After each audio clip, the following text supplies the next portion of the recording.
studio's haunted.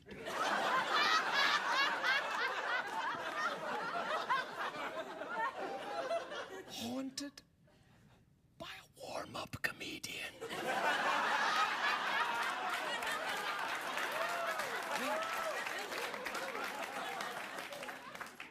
A racist warm-up comedian.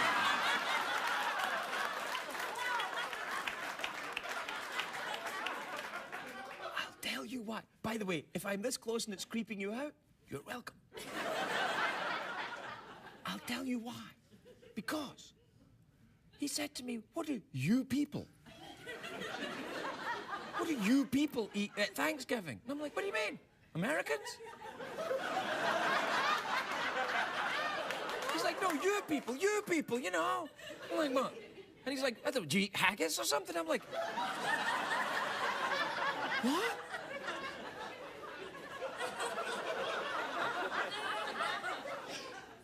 I don't think he can hear me.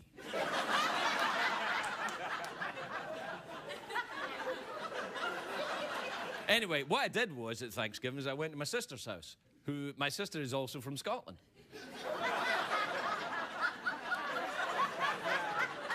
Oh, right. Oh, I suppose all your family's from Scotland. No, actually they're not. Ha ha! Some of my family are from upstate New York. Although the parents are from Scotland, to be honest. Look, that's not the point. I enjoyed a very traditional Thanksgiving last week. Thank you very much for asking. We had haggis and all the trimmings. We'll be right back.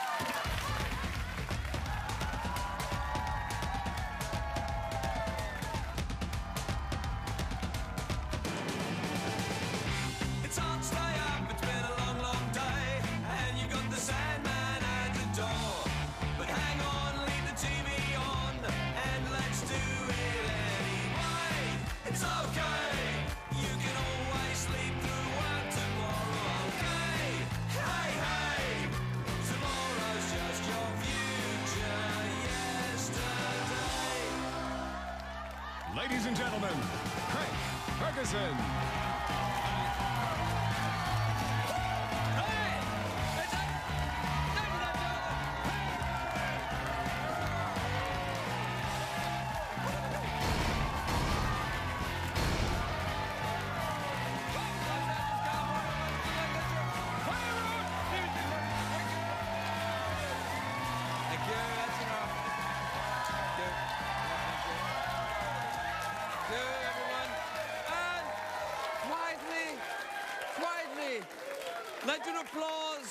Let your applause and your joy drift away like the fartiness after Thanksgiving dinner.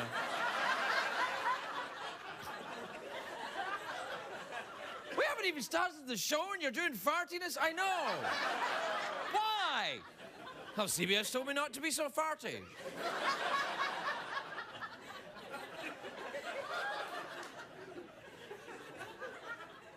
Guess what? What? I'll tell you, gay invisible sidekick.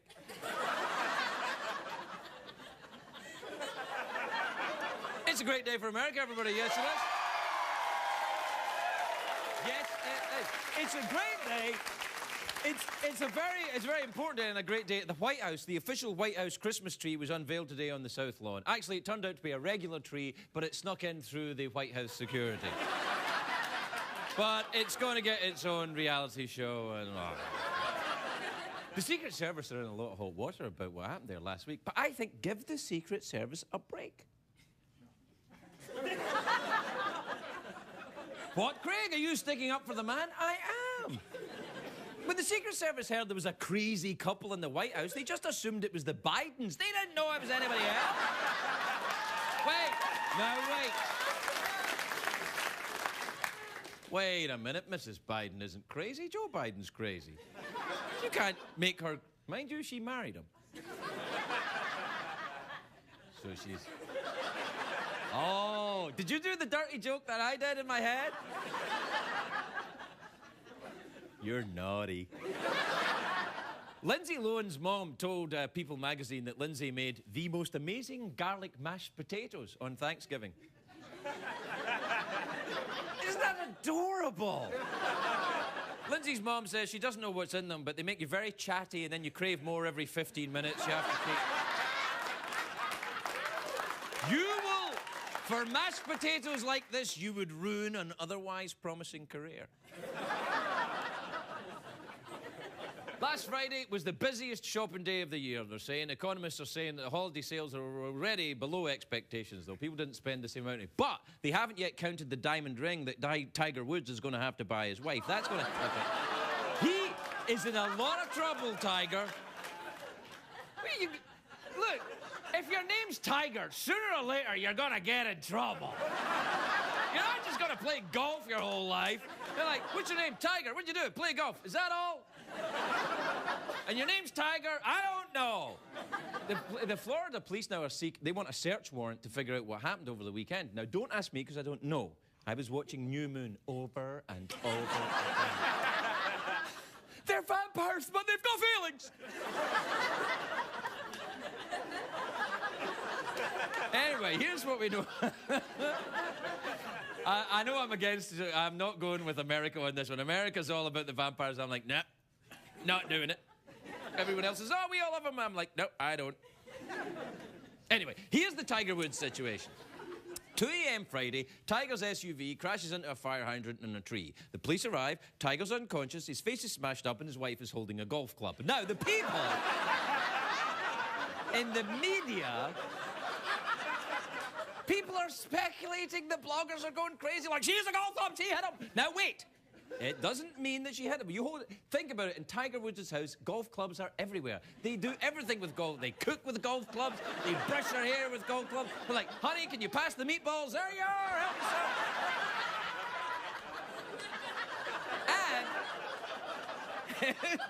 And if it was a domestic dispute and Tiger sees his wife coming out with a golf club, he'd probably be thinking, oh, that's a terrible backswing. Look how her elbows go. Anyway, it's possible it was just an accident, because Tiger admits he's not the greatest behind the wheel. Which is true. You remember this footage from the 2005 Masters? Look at this. And Tiger Woods thinks he's found a way through this sand trap.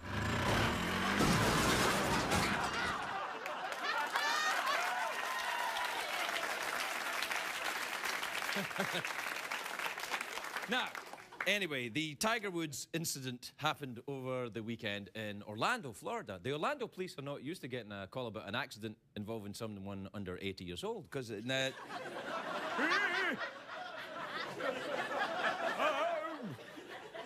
crashed my car. And Disney World is in Orlando. The accidents there, it's usually old people there or Goofy after he's had too much to drink. Is this a strip club?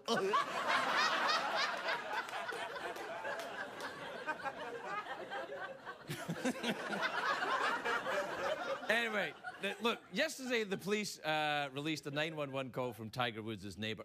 This is another thing I don't understand. Why is it a good idea? Why did they release 911 calls? Why is that in the public interest? I feel the same way when they release mugshots. I'm like, we don't need to see a mugshot of every drunk vagrant that gets arrested. I know what Andy Dick looks like. You know what Andy Dick looks like. We don't need a photograph of Andy Dick. So... you don't need to hear the 911 tapes. I feel the same way about the music of John Mayer. Nobody needs to hear this. You put 911 tapes on TV. It's got to stop, because soon celebrities are going to know what's happening. They're going to use them to plug their movies. Yeah, I've been in a car crash, which means I can't see my terrific new movie, Lethal Weapon 5, opening on Friday in the theatre near you. My name? Del Pibson. You know who I blame for everything. That's enough, thank you.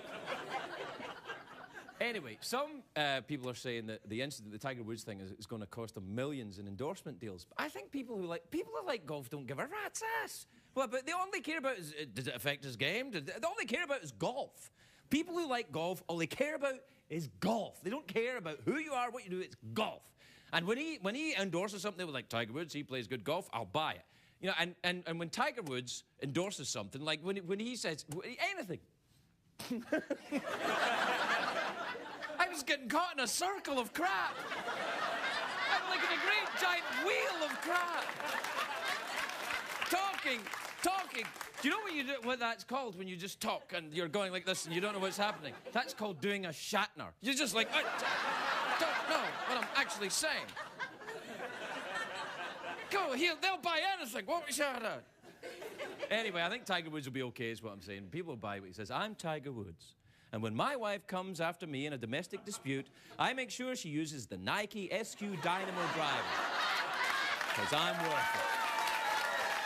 We'll take a break. We'll be right back, everybody.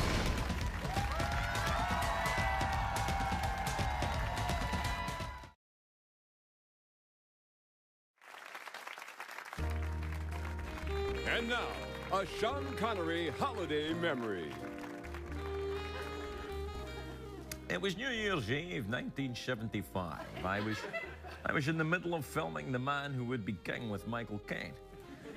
We had a bit too much champagne, and we thought it would be funny if we stole one of the cameras. I won't say exactly what happened, but that night we filmed the movie The Man Who Would Be Having Sex with Another Man.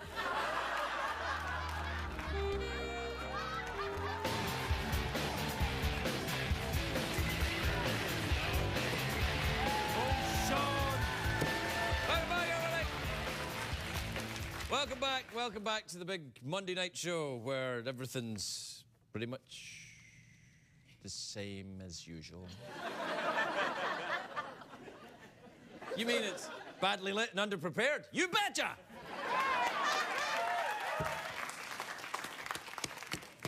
Anyway, do we have time for any emails tonight?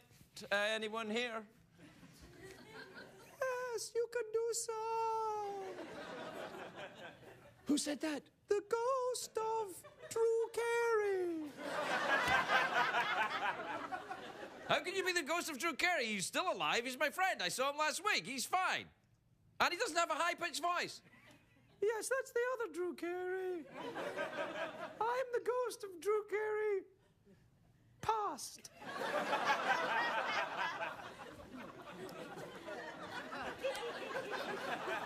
Thanks, ghost of Drew Carey past. All right, this is from Brant in Monroe in Wisconsin. Oh, yeah, look. All the contact information is blacked out. And then it says, Dear Craig, does CBS black out my contact information to protect me from the world or to protect me from you?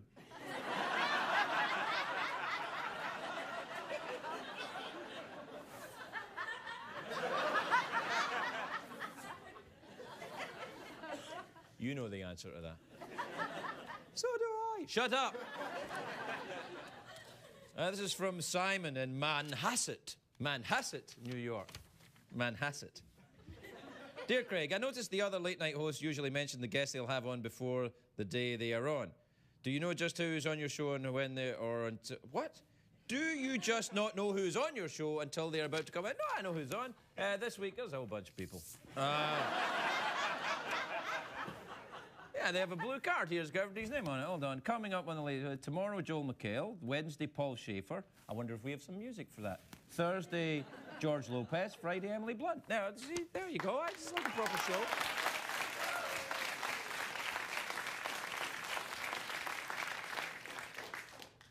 You know, you can't help thinking, oh, these are pretty big names. You're thinking, what the hell are they doing here?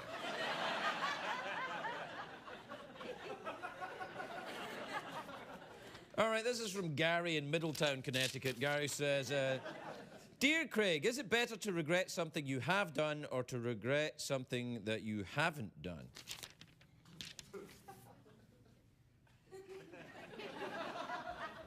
Haven't.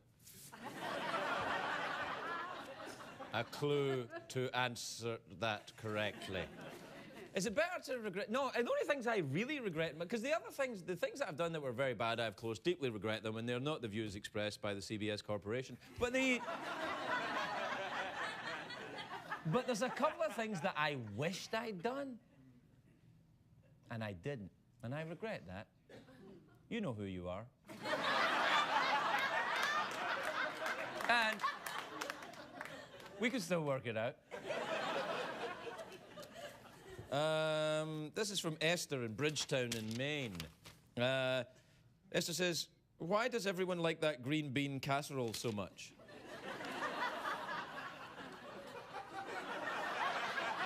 I think you've got the wrong email late night segment.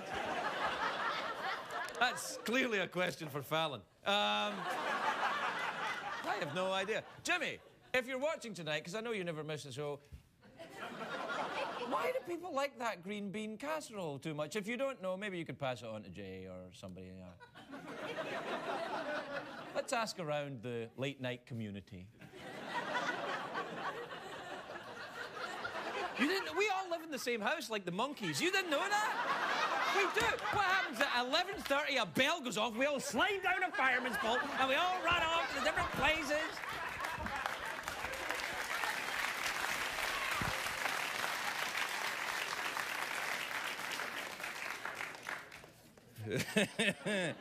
Man, that would be an awesome Big Brother, wouldn't it? Big Brother, late night.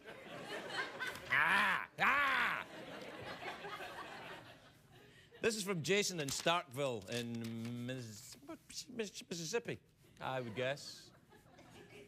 I know what it is. I'm an American. I speak American. You understand what I... Let me try this on you. Ooh la la. You understand that? Ooh la la. Ooh la la. Maybe I could put it another way. No, I can't. Ooh la la.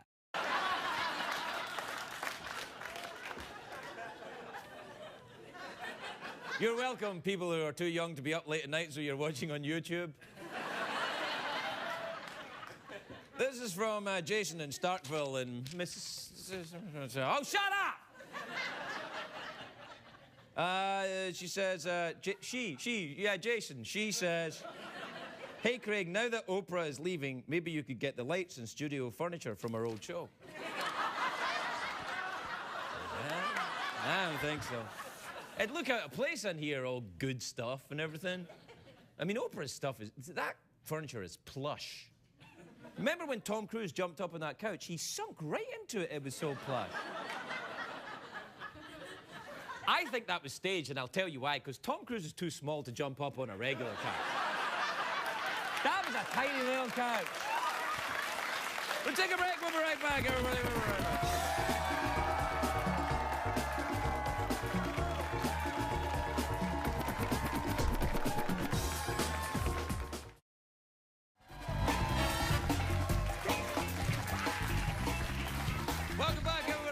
Back to the show where everything's crap, but we're enthusiastic. Why, that's just like my life. I know! That's why people enjoy this show, because it sucks, but you do the best you can. People can relate.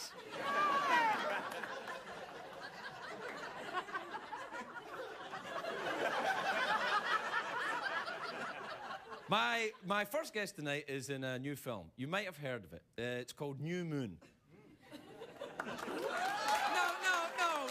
No, don't applaud the name of a movie. Especially since it made over $1 quadrillion this weekend. They don't need your applause or your help. They don't need it. And they're like, what? There's so much money this movie made. What does it make? Like, anyway, it's in theaters now. We've got a tiny little bit of it. So if you look at this bit, you probably owe me like $50. Take a look at this. What do we do with you now? You already know what you're going to do, Otto. She knows too much. She's a liability. That's true.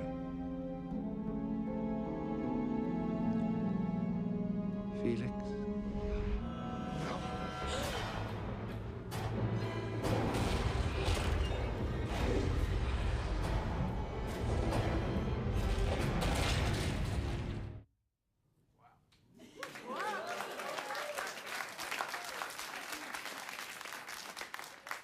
Nothing that cool will ever happen here.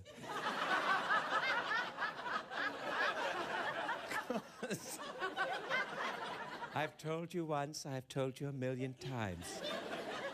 This show sucks. Please welcome my friend Michael Sheen, everybody. Michael Sheen.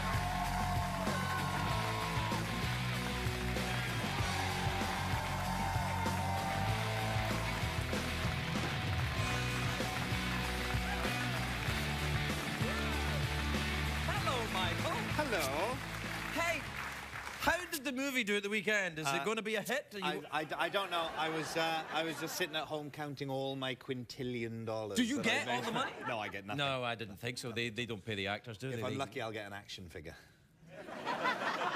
I can get you one of those tonight if you want. Could you? What do you do in your own sordid time?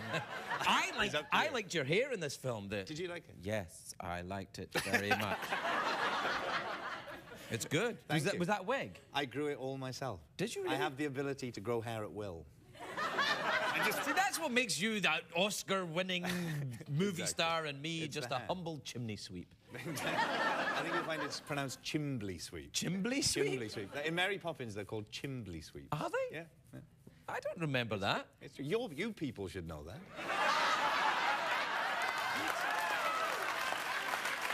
Et tu, Michael? Et tu? Why? When you're not... Why? Why? When you're not dribbling over your green bean casserole, Well... you're watching old Disney movies of British Chimbleys. Hello, Chimbley.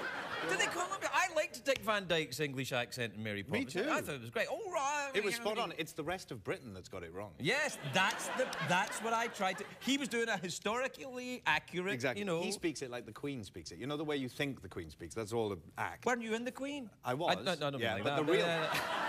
But the real Queen... The real Queen actually speaks like Dick Van Dyke. Hello, Michael. How are you? Hello. Would you like a knighthood then? Hey, get off me, Barra. Exactly. That's how she actually speaks. What part of England are you from? I'm from the Welsh part of England. Oh, yes.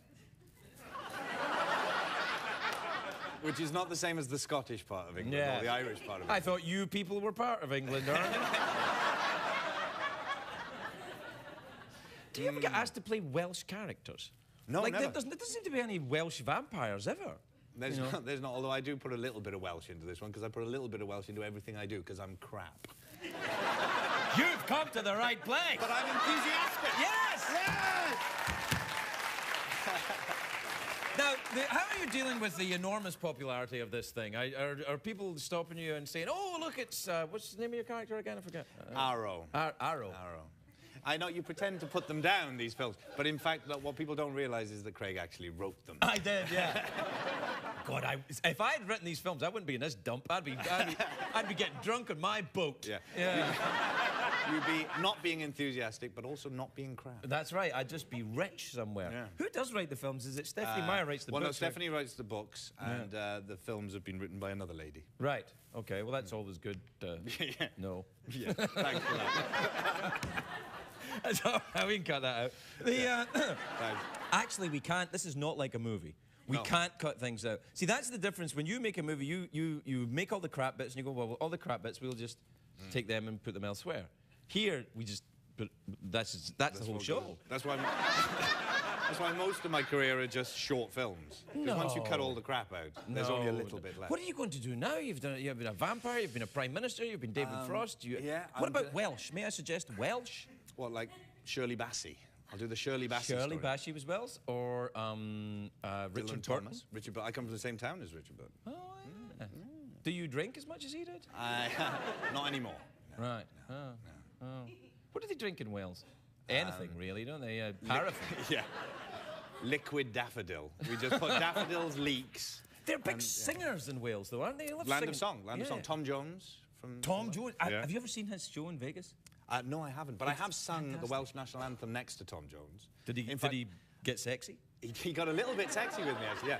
It was for the opening of the Welsh Assembly, I believe, in Wales, and there was every Welsh star across the world was called back, like a bat phone, a bat signal. Right. The Welsh dragons lit in the night, and we all congregated on Cardiff. And we ended up at the end of it singing the Welsh national anthem. And I was stood between Tom Jones and Shaking Stevens. Did Shaking Stevens ever make an impact over here? Did he make it in America? With his green door? Maybe not. He was a sort of... I'll give them a quick credit. Hold on, right. Don't know what they're doing, but they're laughing a lot behind the green. That's it. That's the one. Right, that's Shaking Stevens. He was, yeah. He was a Welsh Elvis. He was the Welsh Elvis. He was the Welsh Elvis. He wasn't the Welsh Elvis, he was the Welvish. The Welvis, yeah. Well, I was between Shaky, as he was known. Right. You call him Shaky? I call him Shaky. Wow. And Tom Jones. Right. And at a certain point in the Welsh national anthem, Tom Jones clearly did not know the words. And he just stopped singing, and he turned to me, and he went, gave me a wink, and then carried on singing. I thought, that's Tom Jones. That's how he gets by in the world, with a Yeah, little bit of... yeah, well, that's right. He would just throw in a... Yeah, exactly. Yeah. You used to do that with your acting sometimes. If you forget your lines, like, you could just be, like, doing the vampire. Yeah. I don't know if that's good. No, when I was at drama school, I had my old... This is the sort of drama school I went to. My old fencing teacher, Henry Marshall. Yes. I went to the RADA, the Royal Academy. Yeah. And Henry Marshall used to say, when you're on stage, he used to speak like this. He was about that tall with a little beard. Yeah. And he had a dog called Wumpy. Wumpy? Wumpy. I like him. They should make a film about him. Fantastic. People would love that. That's adorable. Wumpy, and he teaches the dog to fence. Teaching the fencing. Yes. And he used to say, when you're on stage and you can't remember your lines and you dry, all you have to do is turn to the audience and say with complete confidence, "Aha! I'm Captain Hook." Can I tell you? Playing Hamlet, anything. Can I tell you, I like the sound of this fella. He's good, isn't he? I do. Henry Marshall, May I try it? Absolutely. Aha! I'm Captain Hook. Yeah. It seems to work. Have you ever used it? I haven't had a chance to use it, but a friend of mine who was at a different drama school... What kind of friend? Teacher, a very good friend. Special friend? A special friend. Special fencing friend? No, not a special fencing friend. Come on, let's go fencing with Wompat. Wumpy, not Wombat. But his teacher told him, and he had a teacher who was a French mime teacher. Ooh. And she said... They don't talk much. They don't talk. No. But when they do, you listen. Oh, because they say things like this. She said, when you're on stage and nobody is laughing and it is not going very well, you just turn around, you drop your trousers, and you show your buttocks. Wait.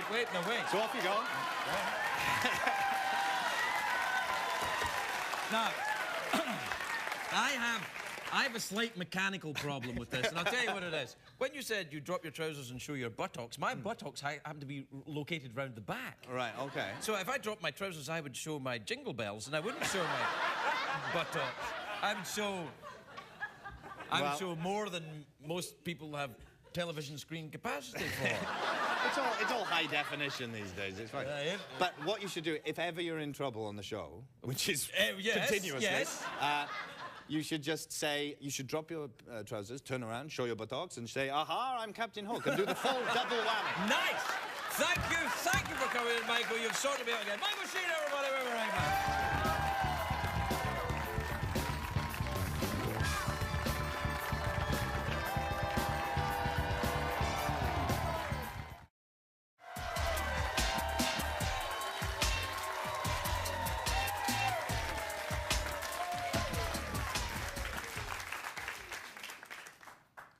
Aha. I'm Captain Hook. Now let me distract you using my buttocks. I can't show you them because this is CBS, but I'm thinking them.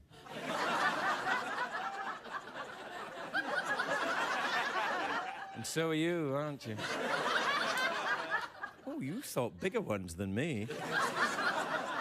Yes, exactly. My next guest is a Pulitzer Prize-winning journalist. And I'm like, what is he doing here? Then I remember, he has nowhere else to be. Shut up!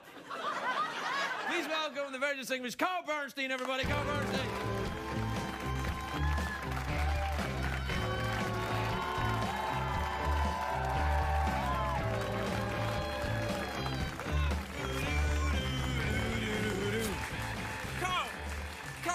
Working out or something? Oh, yeah. Because the slap you gave me there, that kind of boom in my back there, it was like the Heimlich maneuver. I was watching you people. Oh, yes.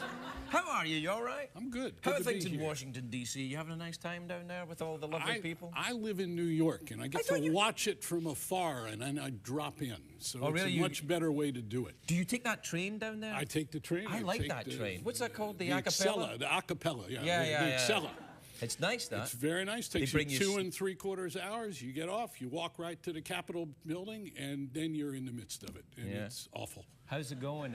How's it going down there? Are the folks enjoying President Obama? The insiders in Washington? They're giving him a rough ride right now. Really? And we'll see tomorrow night. He's going to give a big speech on Afghanistan and try to reframe in his reasoning and try to articulate to the people of the country why we are in Afghanistan with this increasing number of troops, and it's going to be a very difficult thing to explain. And what constitutes the insiders in Washington giving the president a hard time? Do they just like pretend they don't see him when he's in the store and stuff like that? They're like, oh yeah, hi. I have to go over here, sorry.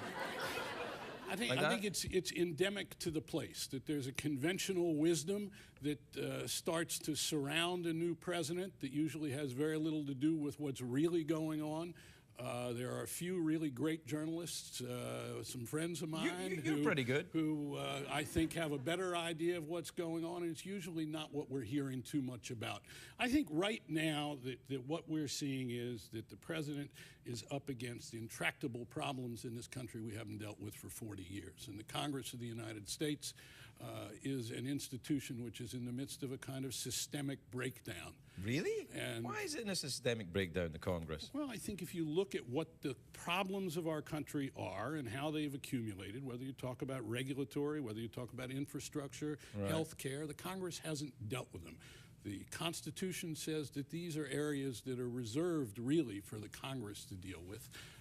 Is it because they have difficulty passing legislation in Congress? They have difficulty agreeing on anything. And that money has become the Well, that's dominant, politics, though, isn't it? Well, it shouldn't be. There ought to be a really overarching notion of the common good. I think we've lost a lot of that, and that we need to get back to some kind of consensus in this country about what the needs of the country are that serve the people. How do we do that? That's a very ambitious idea. I think one thing is we have to reform our political system so it's responsive to more than just money and more than just narrow geographical interests or where a particular congressman is from. And right now, those are the interests that are dominating Washington, and the president represents the national interest, or tries to, but he's having a rough time with these folks in Congress. Look at what's going on with the economic situation now. He's had to fight both Democrats and Republicans. Well, do you think that the danger in the systemic breakdown that you talk about, do you think it's something to do with? I have a tiny theory about this. I don't know much. I'm just a chimbley sweep after all, but. In the end, we're all chimbley sweeps. I'm just an ample chimbley sweep, sir. But I have this idea that it used to be that you were allowed to disagree with people, and you would disagree with them. I disagree with you, you disagree with me, we argue about it, everybody raise their hand, who gets the majority, that's what it is, we move on. Now, if I disagree with you or you disagree with me, I say, you're stupid. You're stupid for disagreeing with me. Worse. That's mild from what's being said right now. No, it's like, look, you're a stupid traitor because you disagree with me. There is an ugliness in our politics, again, that has increased over the last 40 years that has resulted in a kind of ideological gridlock in which one side doesn't recognize the legitimacy of the other's arguments or doesn't really listen to them. And again, the national interest is the last interest that gets served in this. So we're in a period where there's got to be some reform. The question is whether or not a president of the United States can go to the country and say, look at this institution, look how it's performing, the Congress of the United States. It's not an accident that Hillary Clinton, Barack Obama, John McCain all wanted to get the hell out of that place and run for president. Right. But you don't have any real power in Congress after that, do you? I mean, you just get to see increasingly less and less. You have a negative power to stop progress from happening. Yeah. There is very little positive power, and I think that's really the great untold story in America right now. I think we should send everybody that doesn't agree with us to Canada. There's a lot of room. They got plenty of room, and Canadians are lovely. You know, they're lovely people, they're very friendly, and you go up there and don't agree. Like you people. What? Me? Why me? I agree with you. Do I agree with you? I don't know. Sometimes. I agree with you sometimes, and I don't agree with you other times, but I'm not foolish enough to think when I don't agree with you that you're stupid, because you're not stupid. You got a Pulitzer Prize. And I think that And I think that I'll never get a Pulitzer Prize. So, right there, it'll tell you who... But I'm allowed to disagree with you and not be stupid. I really think that you're right. I think there's an insult impetus involved in this. Everybody's trying to make everybody else look like a fool just because they have opposing opinions. I think it's more than making the other side look foolish. I think it has to do with contempt. Contempt for the other side's ideas, contempt for the legitimacy. I take it further than that, sir. I would take it contempt for the people of the United States and their wishes. What happens is that the wishes of the politicians are put ahead, the ambitions of the politicians, not in every case, but in many cases, are put ahead of the constituents of these politicians who elected them in the first place. Would I be right in saying that? And you're right. Clever, so I am right. There you go. So we have an agreement with... Yeah. There also are some terrific politicians. Yes, there are. Terrific members of Congress, but they really get drowned out. And money. Money, you know, look, it cost $100 million to run for the Senate in a big state in America. Does it really? That means that for every day of your 6-year term, if you want to face somebody and raise $100 million yourself, you got to raise $50,000, $60,000, $70,000 a day. Think of what those people do. That's what they do too often, is sit there raising that money, going to fundraisers. And then they become responsive to those people who give the money. Tell me very quickly, because we're running short on time, but tell me quickly your take on... It's not all that bad, but an awful lot of it is. All right. So tell me quickly about how you feel about Sarah Palin. Her book just came out. Have you read it? Parts. Parts of it. I think she's a demagogue. I think she's a demagogue, and I think... Is that some kind of vampire? I don't know. It's the kiss of Pelosi. Ah, I see. Here she comes, the demagogue. Ah, I thought they were just a myth. But I think she's a demagogue who appeals to the frustrations of a great number of people who have reason to be frustrated. And there's always been that kind of appeal in our political culture. But she's also very flaky and ignorant in an awful lot of her views about factual matters. I see. So she doesn't agree with you, so she's stupid. No. To the contrary. Stupid she is not. Right. She is not stupid. Very different than ignorance on policy matters, on where the Soviet Union used to be, those kinds of questions. She had a little trouble up there. Right. You make one geographical mistake and everybody's on your case. But no, she is very clever about plugging into a certain strain of anger in this country, and she knows it, and she's very personable, and she is... Will she run, do you think? I don't know. I don't think she'll make it. I think that well, you know, she made it impossible for John McCain to be president of the United States if he could have possibly won. But once he chose her, I think that was the end of his campaign effectively, because the great majority of people in this country saw that she was not qualified to be the president of the United States. That doesn't mean she doesn't have great appeal to great numbers of people, and I wouldn't write her off as a huge cultural and political force. Justin Timberlake is also very popular. That's right. In a box. Huge number of people find him very in a box. Yes. How dare you? I watched it. What, the thing in a box? Yeah, I saw that. Yeah. I saw that too. Hey, we're out of time. Will you come back and see us soon? Always. Come Bernstein, everybody!